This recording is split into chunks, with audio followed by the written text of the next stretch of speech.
And one of the aspects being how these towers are being used to dumb down the population and literally just control them by keeping them dumbed down and in a stupor, a state of stupor. Usually if you start to feel like you're just bogged down and you can't think straight, get out of the city. Just start driving. Start driving and get out of the city. Get out into the country. And you'll be amazed at the difference of how much freer your mind feels and your body feels, not under so much attack by the electromagnetic weapons. Because they're gridding in all the cities with these towers. And they're going to be able to control through electromagnetic weapons and the thoughts and the actions of people. And so you really, if you get bombarded and bogged down and you just feel like leaving, getting out of the city, just get out. The Lord telling you to get out. I'm not going to get into... You can read my website, tearingdownstrongholds.com, where I talk about the towers and how they're using towers against people today.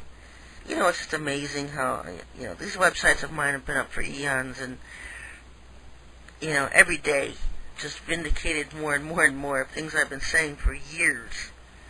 Another humorous, the Vatican Church now claiming it's okay to believe in terrestrials. Is that because they're living in their basement? It's okay, you can believe in them now. And tell people they can believe in them now because the Vatican says you can? I mean, that's what's really funny. Okay, now you can believe in it because we say you can. I mean, who are they? Who are they? Satan's been the biggest director of the Vatican for years. That's his home base on Earth. And never mind America, look at Vatican. Look at the Vatican. It's so very interesting now that the church is getting ready for people, for alien disclosure, because they really can't control it anymore. They can't keep a lid on it anymore. Aliens dominating and controlling the Vatican, controlling the United States, controlling Europe, the governments of the world. I don't know when people are going to wake up and realize that the real humans, there was a coup a long time ago, and the real humans are no longer in charge. Now you've got aliens possessing humans, and humans basically on Earth are nothing but a garden to them, nothing but a meat fest. That were being controlled by these aliens. Aliens, nothing but fallen angels, folks. And aliens feed off of humans. Found it interesting. Pointed out a couple weeks ago about how they would be forced to eat the dust of the earth. Crawl on and eat the dust of the earth the rest of the days of their life. And the dust of the earth always being kind of a reference to man. And so it's part of their judgment, it's part of their punishment. They can't survive without us. Even as gruesome as that sounds. Ugh. And they want you to think it's because of the white monoatomic gold. I know the real secret. The secret to their immortality isn't white monoatomic gold as much as it is just feeding off of humans. And that's why you'll see these meat processing plants on the moon, some kind of soul catcher thing that they have on the moon. Just different aspects to our realm that you never knew existed, and most are better off not even knowing some of the stuff that exists. You never look at life the same again.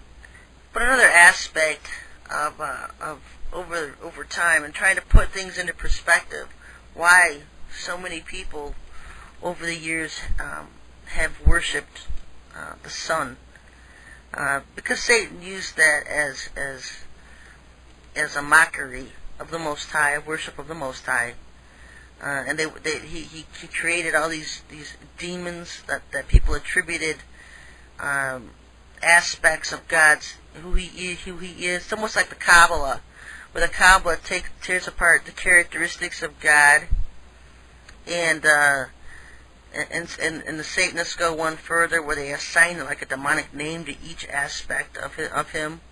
Because why would you worship the sun? If the sun represents the Lord's glory, that would be an aspect of who God is. It's His glory. So it's almost like worshiping someone's hair. Because the Bible says a woman's hair is her glory. And so it's almost like, why would you worship a woman's hair?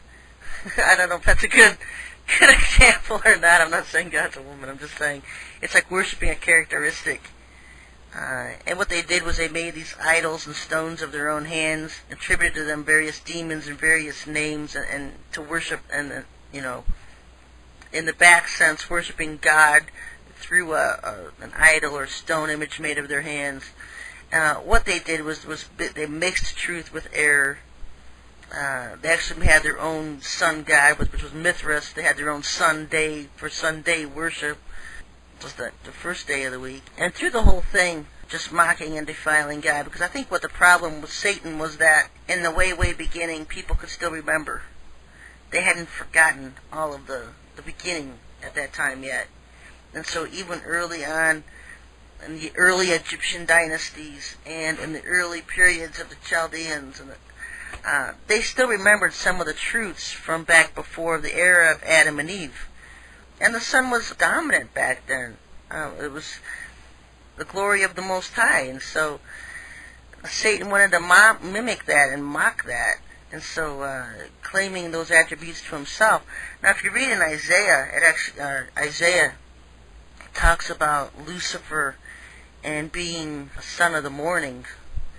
And the way I look at that is that son of the morning basically being, you could actually, like a daughter, the morning star itself is the son of man. If you read in Revelation 2:28, it says, I will give him the morning star. You know, who's the Revelation 22:16, I, Jesus, have sent mine angel to testify unto you these things in the churches. I am the root and the offspring of David and the bright and morning star, early star. So how can Yahushua be the star and the morning star? And you read in Isaiah 14:12, how art thou fallen from heaven, O Lucifer, son of the morning? How art thou cut down to the ground, which did weaken the nations? He's a son of the morning. He's not the morning star. He's a son of the morning, who is the morning star. You know what I'm saying? He's the son of God. He's a former son of God who was fallen.